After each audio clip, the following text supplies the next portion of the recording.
आज हम लोग ऋग्वेद के बारे में कुछ और चीजें पढ़ते हैं। तो आज हम पढ़ते हैं ऋग्वेद, ठीक है। आज हम देखते हैं ऋग्वेद में और सारी चीजें क्या हैं जो इंपॉर्टेंट हैं परीक्षा के दृष्टिकोण से। तो अब ध्यान से देखिए यहाँ पे, ठीक है। बच्चा बाद में लिखना, देखो पहले देखिए। अब ऋग्वेद जो है आप पढ़े हैं, तो ऋग्वेद किसे कहते हैं, कई बार डेफिनेशन से संबंधित प्रश्न भी आपसे पूछे गए हैं परीक्षाओं में। तो ऋग्वेद में कहता है, अब इसका डेफिनेशन अगर हम लिखते हैं, इसका परिभाषा अगर हम लिखते हैं एक लाइन में, तो कहता है कि ऋचाओं के अध्ययन को ही हम ऋग्वेद कहते हैं। मतलब ऋग्वेद में हम ऋचाओं का अध्ययन करते हैं, ठीक है ना। तो ऋचाओं का जिसमें अध्ययन होता है उसको हम क्या कहते हैं, ऋग्वेद कहते हैं, ठीक है। अब ये ऋचाएँ क्या होती हैं, हाँ अभी मैं बता रहा हूँ। तो इसमें एक पॉइंट आप याद रखिएगा, पहला पॉइंट आप याद रखिएगा। इसमें कहता है कि ऋग्वेद में यहाँ से बहुत सारे प्रश्न बने हैं। 10 मंडल हैं। कितने मंडल हैं? 10 मंडल हैं। 1028 सूक्त है, क्या है, सूक्त है। और 10,462 लगभग में, कई जगह 580 भी हैं, ठीक है, ऋचाएँ हैं, ऋचाएँ हैं, ठीक है।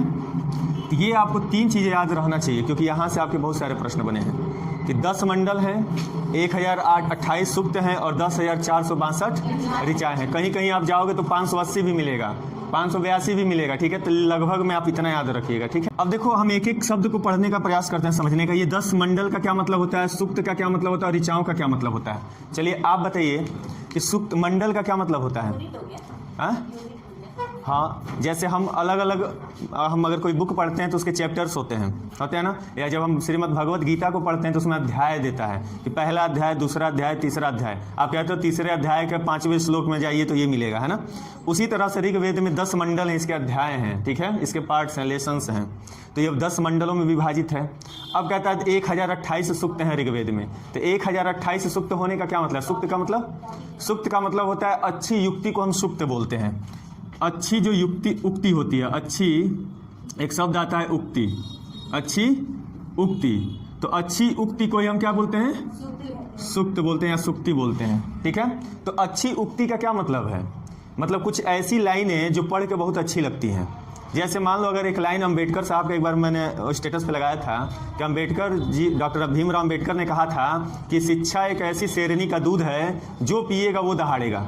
तो ये अच्छा स्टेटमेंट है, एक अच्छी उक्ति है, ठीक है ना। उसी तरह से इस ऋग्वेद में 1028 ऐसे स्टेटमेंट हैं अच्छे अच्छे, उसी को हम 1028 सूक्त के नाम से जानते हैं। क्लियर है। तो 1028 हमारे क्या है, उक्ति है, मतलब सूक्त जिसको बोलते हैं, उसी को हम अच्छी उक्ति बोल सकते हैं। क्लियर है।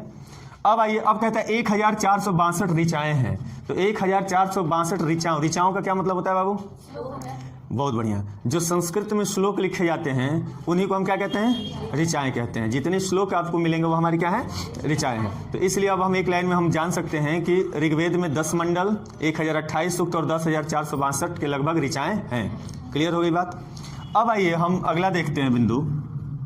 अब कहता है बाबू कि ये जो 10 मंडल हैं, तो 10 मंडल के बारे में हमें नहीं पढ़ना है, ठीक है। 1 से लेकर 10 तक जो मंडल हैं, इन 10 मंडलों के बारे में हमें नहीं पढ़ना है, जो बहुत ही ज़्यादा इंपॉर्टेंट हैं, जो परीक्षाओं में पूछे गए हैं और भविष्य में परीक्षाओं में पूछे जा सकते हैं। हम उन्हीं मंडलों पे ज़्यादा विशेष ध्यान देंगे, ठीक है। तो जैसे सबसे पहले इसमें आता है तीसरा मंडल। कौन सा मंडल, तीसरा मंडल, तीसरा मंडल। अब कहता है आपसे बहुत बार ये प्रश्न पूछा है तीसरा मंडल से कि जो हम गायत्री मंत्र का उच्चारण करते हैं, गायत्री मंत्र किसको किसको याद है, सुनाओ।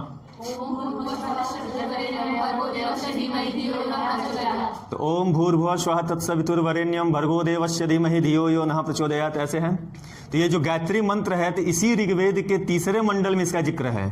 तो तीसरे मंडल में किसका जिक्र है बाबू, गायत्री मंत्र का, गायत्री मंत्र का उल्लेख है, ठीक है। तो आपसे पहला प्रश्न यहीं से पूछता है कि गायत्री मंत्र का उल्लेख ऋग्वेद के किस मंडल में है, तो तीसरे मंडल में, याद रखिएगा। फिर कहता है कि गायत्री मंत्र के रचयिता कौन है, इसको लिखा किसने था। तो एक बहुत ही फेमस नाम आता है विश्वामित्र, नाम सुने हैं। रामायण जिसने देखा होगा तो वशिष्ठ और विश्वामित्र का नाम सुने होंगे आप लोग, ठीक है ना। तो इस गायत्री मंत्र के जो रचयिता हैं, जिन्होंने इसको लिखा था, उनका नाम है विश्वामित्र द्वारा यह लिखित है, ठीक है। और ये किसके लिए लिखा गया था, सूर्य देवता सावित्री के लिए लिखा गया था, सूर्यदेव सावित्री के लिए लिखा गया था। किसके लिए लिखा गया था बाबू, सूर्यदेव सावित्री के लिए, सावित्री के लिए ये लिखा गया था। क्लियर है? तो तीसरे मंडल में क्या है बाबू? गायत्री मंत्र है, जिसको किसने लिखा था या किसके लिए लिखे थे? सूर्यदेव सावित्री के लिए लिखा गया था। क्लियर है? अब आइए, यहां से हो गया। अब यहां से आपका तीसरा हो गया। चौथा, पांचवा, छठवा उतना इंपॉर्टेंट नहीं है। आपसे सीधे सातवें पे आके प्रश्न बनता है। ठीक है? तो जो सात हम बता देंगे पूरा, 1 2 3 पूरा मंडल बता देंगे, लेकिन उसका कोई मतलब नहीं रह जाएगा। ठीक है? तो आप वही पढ़ो जो इंपॉर्टेंट है, जिससे प्रश्न आगे भी बन सकते हैं। तो यहां से आपका सातवां मंडल बहुत ही इंपॉर्टेंट हो जाता है। सातवां मंडल। अब सातवें मंडल में किस चीज का उल्लेख है? ये भी बहुत बार पूछा गया है। तो सातवें मंडल में 10 राज्य युद्ध का चर्चा है। किसका है? 10 राज्य युद्ध। ठीक है? 10 राजाओं के बीच जो युद्ध हुआ था उसको हम कहते हैं 10 राज्य युद्ध हुआ था। ठीक है? तो आपसे प्रश्न यहां से बन जाता है, कहता है कि ऋग्वेद के 7वें मंडल में किसका उल्लेख है? तो 10 राज्य युद्ध का उल्लेख है। तो इस युद्ध में हुआ क्या था बाबू? परुसड़ी नदी के किनारे, परुसड़ी नदी जो है पुराना प्राचीन नाम है, उस परुसड़ी नदी को आज हम रावी नदी के नाम से जानते हैं। तो परुसड़ी नदी के किनारे एक राजा थे जिसका नाम था सुदास। क्या नाम था? सुदास। उनके साथ 10 और राजाओं के साथ युद्ध हुआ था उस नदी के किनारे, और अकेले 10 लोगों से लड़ के वो जीत गए थे सुदास। इसलिए यह कहानी बहुत ही फेमस है। ठीक है? तो याद रखिएगा, परुसड़ी नदी के किनारे। किस नदी किनारे? परुसड़ी नदी। परुसड़ी नदी, इसी को हम कहते हैं रावी नदी। कौन सा नदी? रावी नदी के किनारे किसके किसके बीच? सुदास और 10 जनों के बीच में, और 10 लोगों के बीच में लिख लो, और 10 जनों के बीच में युद्ध हुआ था। ठीक है? युद्ध हुआ था जिसमें कौन विजयी हुआ था? सुदास विजयी थे। ठीक है? विजयी हुए थे। क्लियर है? यहां से भी प्रश्न बना है कि जो 10 राज्य युद्ध हुआ था परुसड़ी नदी के किनारे, उसमें कौन विजयी रहा? तो सुदास विजयी रहा। ये भी प्रश्न बन चुका है। ठीक है? तो याद रखिएगा आप लोग। ठीक है? तो अब बताइए, ऋग्वेद के 7वें मंडल में क्या है बाबू? 10 राज्य युद्ध का उल्लेख है, जिसमें क्या हुआ था? युद्ध हुआ था जिसमें कौन विजयी रहा? सुदास विजयी रहा। क्लियर है? अब आइए, 7वें के बाद आपका 8वां मंडल भी बहुत ही महत्वपूर्ण है। ठीक है? तो 8वां मंडल, तो ऋग्वेद का जो 8वां मंडल है, तो ऋग्वेद के 8वें मंडल में क्या है बाबू? कहता है कि ऋग्वेद का 8वां मंडल, जो 8वें मंडल में जो हस्तलिखित है, मतलब जो लिखा गया है, उसी को हम खील कहते हैं। क्या कहते हैं? खील। तो 8वें मंडल में लिखित ऋचाओं को खील कहा जाता है। 8वें मंडल के लिखित हस्तलिखित याद रखिएगा, हाथों से लिखा गया है। तो 8वें मंडल के हस्तलिखित ऋचाओं को हम क्या कहते हैं? खील कहते हैं। मतलब 8वें मंडल में, 8वें मंडल के हस्तलिखित, कौन सा लिखित? हस्तलिखित ऋचाओं को हम क्या कहते हैं? ऋचाओं को खील कहा जाता है। क्या कहा जाता है? खील कहा जाता है। ये बहुत बार ये भी पूछा गया है, तो याद रखिएगा आप लोग कि ऋग्वेद के 8वें मंडल का हस्तलिखित ऋचाओं को हम क्या कहते हैं? खील कहते हैं। इसके बाद भी जो आता है 9वां मंडल, ये भी बहुत ही मोस्ट इंपॉर्टेंट है। 9वें में कहता है बाबू, 9वां मंडल, 9वें मंडल में किसका जिक्र है? बता दो। देवता सोमदेव का। किसका? सोमदेव का। ये बहुत बार पूछा है कि ऋग्वेद के किस मंडल में सोमदेव का उल्लेख है। ठीक है? तो ऋग्वेद के 9वें मंडल में किसका उल्लेख है? देवता है एक सोमदेव, जिसका नाम है सोमदेव। इनका उल्लेख है, सोमदेव का उल्लेख है। क्लियर है? अब आइए, और ये भी बहुत इंपॉर्टेंट है, ये यूपीएससी में IAS की परीक्षा में पूछ दिया था 10वें मंडल से प्रश्न आपका। ठीक है? और PCS में भी कई बार पूछा, और छोटे एग्जामों में भी बहुत बार पूछा है। कहता है 10वां मंडल क्यों फेमस है भाई? तो 10वां मंडल, तो 10वें मंडल में बाबू पुरुष सूक्त है। क्या है? पुरुष सूक्त है। पुरुष सूक्त है। तो ये पुरुष सूक्त का क्या मतलब है? जो 4 वर्ण बनाए गए थे, 4 वर्ण सुने हैं ना, ब्राह्मण, क्षत्रिय, वैश्य और शूद्र, तो इसमें उसी का उल्लेख है 10वें मंडल में। ठीक है? और इसमें बताया गया है कि जो आपके ब्राह्मण थे वो ब्रह्मा के मुख से उत्पन्न हुए हैं, जो क्षत्रिय वो ब्रह्मा की भुजाओं से उत्पन्न हुए हैं, और जो वैश्य हैं वो ब्रह्मा की जंघाओं से उत्पन्न हुए हैं, और जो शूद्र हैं वो ब्रह्मा के पैरों से उत्पन्न हुए हैं। इस तरह से 4 वर्णों के बारे में बताया गया है 10वें मंडल में। ठीक है? तो इसमें 4 वर्णों का उल्लेख होता है। पुरुष सूक्त में किसका उल्लेख होता है? 4 वर्णों का उल्लेख मिलता है। ठीक है? तो पहला क्या था बाबू? ब्राह्मण। कौन सा था? ब्राह्मण। सही है। और दूसरा था क्षत्रिय। ऐसे ही रहेगा ना। और दूसरा क्या था? वैश्य। और चौथा क्या था? शूद्र। अब इसमें हम बताया गया है कि जो ब्राह्मण है, जो ब्राह्मण हम लोग कहते हैं, वो ब्रह्मा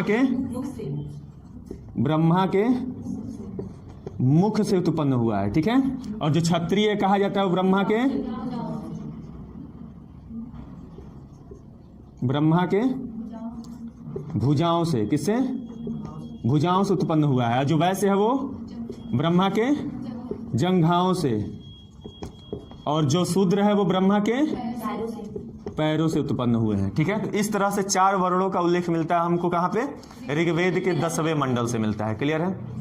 और यहाँ से एक और बहुत ही महत्वपूर्ण आपसे प्रश्न बनता है, इसमें पूछता है, कहता है कि इंद्र के लिए और अग्नि के लिए कितनी ऋचाएं हैं। ये बार बार रिपीट होता है प्रश्न, ठीक है। तो आप याद रखिएगा कि इसमें जो है अग्नि के लिए 200 ऋचाएं हैं। कितनी है? 200।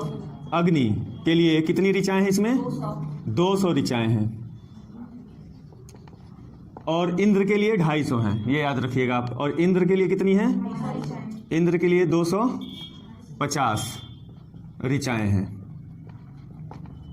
यहां से भी बहुत सारा प्रश्न बना है, ठीक है। पूछता है कि ऋग्वेद में किस देवता के लिए सबसे अधिक ऋचाएं हैं? तो बताइए। इंद्र देवता के लिए। इंद्र देव के लिए 250 ऋचाएं और सबसे अधिक इन्हीं के लिए ऋचाएं लिखी गई, मतलब मंत्र लिखे गए हैं, ठीक है। आपसे पूछ देगा कि अग्नि के लिए कितनी ऋचाएं हैं ऋग्वेद में? 200। और इंद्र के लिए 250। क्लियर है, याद रहेगा। फिर एक और इंपॉर्टेंट इसमें बनता है जो आपके परीक्षाओं में बार बार पूछा जाता है, कहता है कि जो ऋग्वेद है वो किस लिपि में लिखा गया है? ऋग्वेद की लिपि क्या है, ठीक है। ये पीसीएस और यूपीएससी का प्रश्न है, लिपि पूछ दे। देखिए लिपि 4 आप पढ़ोगे, जब मैं आपको मौर्य काल पढ़ाऊंगा तो उसमें आपको पढ़ाऊंगा ब्राह्मी लिपि, खरोष्ठी लिपि, आरमाइक लिपि, ठीक है। इस तरह से आपके 4 लिपियों को मैं पढ़ाऊंगा वहां पे। तो आप देखिए जो ऋग्वेद है वो ब्राह्मी लिपि में लिखा गया। किस लिपि में? ब्राह्मी लिपि में। ब्राह्मी लिपि। अब ये ब्राह्मी लिपि क्या होता है वहां पे डिटेल आपको पढ़ना पड़ेगा। क्लियर है। तो बस इतना जानिए आप कि ऋग्वेद को किस लिपि में लिखा गया है? ब्राह्मी लिपि में लिखा गया। क्लियर है। और आइए यहां से और क्या प्रश्न बनता है? प्रश्न ये भी बनता है, कहता है कि ऋग्वेद से आर्यों के राजनीतिक प्रणाली के बारे में हमें जानकारी मिलती है। तो आर्य कौन थे भाई? जब हम वैदिक काल पढ़ेंगे तो उसमें ऋग वैदिक काल और उत्तर वैदिक काल पढ़ना पड़ेगा। तो जब वहां पे हम पढ़ेंगे तो आर्यों का जिक्र मिलेगा, ठीक है। तो वो आर्य कहां से आए थे, कौन थे, ये सारी जानकारी हमें वैदिक काल जब पढ़ेंगे तब मिलेगा। क्लियर है। बस यहाँ पे इतना जानिए कि ऋग्वेद से हमें क्या प्राप्त होता है बाबू? आर्यों के राजनीतिक प्रणाली की जानकारी मिलती है। आर्यों के राजनीतिक प्रणाली की जानकारी प्राप्त होती है। जानकारी मिलती है, प्राप्त होती है। जानकारी मिलती, जानकी लिख दे रहा हूं क्या? जानकारी मिलती है, ठीक है। अब फिर एक और प्रश्न यहां से आपके प्रश्न पूछे जाते हैं। हम लोग बहुत बार सुने वामन अवतार की कहानी, पुराण वगैरह देखे हो, उसमें 3 पगों की कहानी है। वामना अवतार, विष्णु भगवान के वामन अवतार की कहानी है। वो छोटे बन के जाते हैं और यज्ञ करवाते हैं, तो राजा बहुत घमंडी रहता है, उसके घमंड को तोड़ना रहता है उनको। तो क्या करते हैं? पूजा पाठ करवा लेते हैं। तो कद इतना छोटा, तो राजा कहते हैं मांग लो जो मांगना है। तो क्या है कि बस मुझे 3 पग इतनी भूमि चाहिए, 3 पग भूमि, ठीक है। और राजा बहुत हंसता है, कहता है इतना छोटा 3 पग में सो भी नहीं पाएगा, सही से रह भी नहीं पाएगा, ले लो भाई 3 पग। जैसे ही राजा का 3 पग मैं तुमको देता हूं, तुम भूमि नाप लो अपने पैर से। तो अब जो है वामन अवतार, तो जो विष्णु भगवान का वो अवतार था, वो अपना आकार बहुत ज़्यादा विशाल कर लिए। एक ही पग में जो है पूरा ब्रह्मांड ही नाप दिए, ठीक है। इतनी भूमि नहीं, पूरा ब्रह्मांड ही नाप दिए। राजा पगला गया, उसका घमंड तब जाके टूटा, ठीक है। तो यहाँ पे वामन अवतार की कहानी मिलती है। वामनावतार,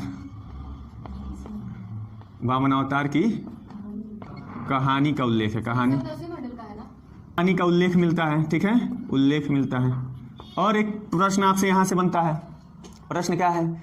एक शब्द आता है ऋग्वेद में, उस शब्द का बार बार जिक्र होता है, अधन्या। हाँ, एक शब्द आता है क्या? अधन्या शब्द। बता दीजिए किसके लिए यूज किया गया था? बहुत बढ़िया, गाय के लिए। किसके लिए? गाय के लिए। बार बार ये पूछता है आपसे प्रश्न कि ऋग्वेद में अधन्या शब्द किसके लिए उपयोग किया गया, प्रयुक्त किया गया है? तो गाय के लिए। क्यों? क्योंकि अधन्या का मतलब होता है वध न किए जाने योग्य, हो गया, जिसको मारा न जाए, जिसको मारा न जाए उसको हम क्या कहते हैं? अधन्य। क्यों? क्योंकि गाय को हम माता कहते हैं। गाय को क्या कहते हैं? माता कहते हैं। और हम उसी की हत्या करेंगे? नहीं करेंगे। इसीलिए ऋग्वेद में गाय को बहुत ही पूजनीय माना गया है, इसलिए माता कहा गया, इसलिए उसके लिए अधन्या शब्द का उपयोग किया जाता है। क्लियर है? जिसका वध न किया जाए। इतनी बात समझ में आई? अब क्या चीज़ है यहाँ पे? एक और चीज़ है। आपसे प्रश्न पूछा था, कहा था कि ऋग्वेद में किसी न्यायाधीश का उल्लेख है कि नहीं है? ये भी याद रखिएगा। न्यायवेद में किसी भी प्रकार के न्यायाधीश का उल्लेख नहीं मिलता है। ठीक है, आप याद रखिएगा कि ऋग्वेद में किसी भी न्यायाधीश का उल्लेख नहीं मिलता है। ठीक है, और एक और चीज़ जो मिलता है वो क्या पूछता है यहाँ से? जैसे हमसे जब पूजा पाठ होता है, पंडित जी लोग आकर पूजा करवाते हैं, तो आपसे आपका गोत्र पूछा जाता है। आपका गोत्र क्या है? आप लोगों का क्या है पता है? कौन सा गोत्र है? तो गोत्र शब्द का उल्लेख जो है सर्वप्रथम हमको कहाँ मिलता है? ऋग्वेद में मिलता है। गोत्र शब्द का उल्लेख सर्वप्रथम कहाँ मिलता है बाबू? ऋग्वेद से मिलता है। गोत्र शब्द का उल्लेख जो है कहाँ से मिलता है? ऋग्वेद से मिलता है। ऋग्वेद से मिलता है।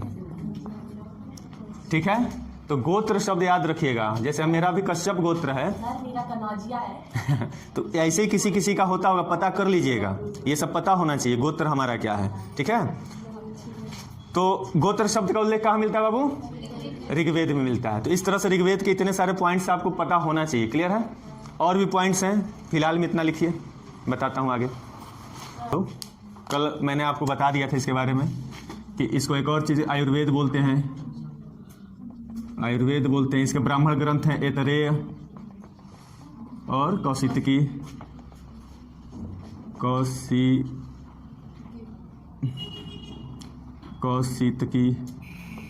ये क्या थे बाबू? ब्राह्मण ग्रंथ। ठीक है, और इसका जो शाखा था क्या था? साकल शाखा। और इसको पढ़ने वाले को क्या बोलते थे? होत्र। ये पढ़ने वाला।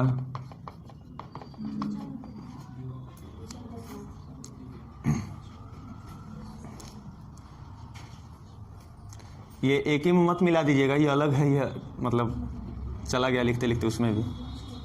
तुम लोग कर क्या रहे हो? सर उक्ति मतलब क्या होगा? कोटेशन। हाँ, उक्ति मतलब अच्छा जो लाइन होता है उसको उक्ति बोलते हैं। अरे ऐसे ही लिख लो ना, ऋग्वेद लिखो। ऋग्वेद में 10 मंडल, इतने सूक्त, इतनी ऋचाएं हैं। तीसरे मंडल में ये है, 7वें मंडल में ये है। ऐसे तो लिख लो, ऐसे ही लिख लो। बोल के लिखवाऊंगा तो लंबा हो जाएगा ज़्यादा। आपको जो फैक्ट है वो याद रहना चाहिए, बाकी चीज़ें तो मैं समझा दिया हूँ। ये भी लिख लीजिएगा, वैदिक साहित्य में ऋग्वेद के बाद शतपथ ब्राह्मण का स्थान है। ये भी प्रश्न पूछा गया है।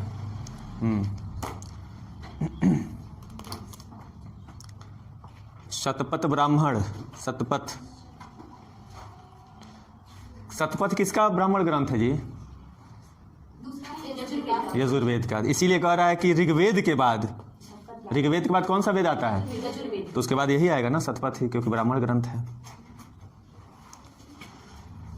चलिए, हो गया हो तो बताइए। अब ऋग्वेद की एक शाखा है, कौन सी शाखा है? ठीक है, इसको ऋग्वेद को पढ़ने वाला होत्री कहलाता है। इसमें कितने मंडल और कितने सूक्त?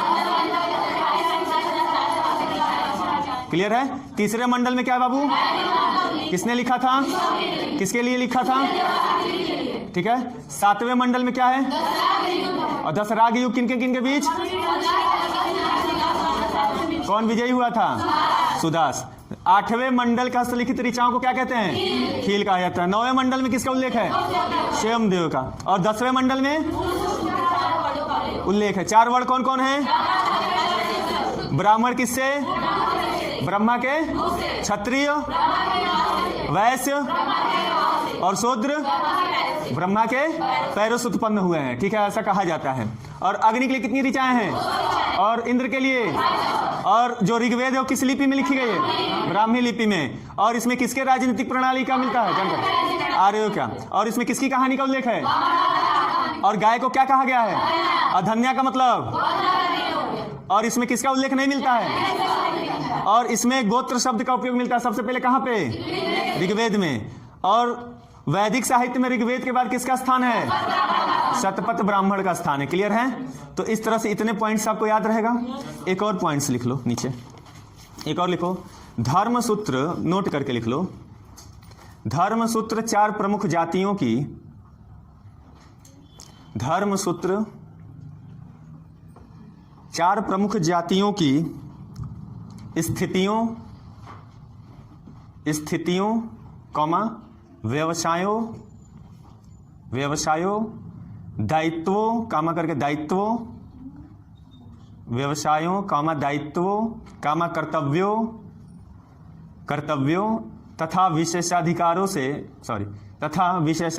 में स्पष्ट विभेद करता है। विशेषाधिकारों में स्पष्ट विभेद करता है।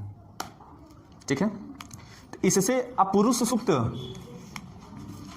ये वर्णों की व्यवस्था किस पे आधारित थी पता है आपको?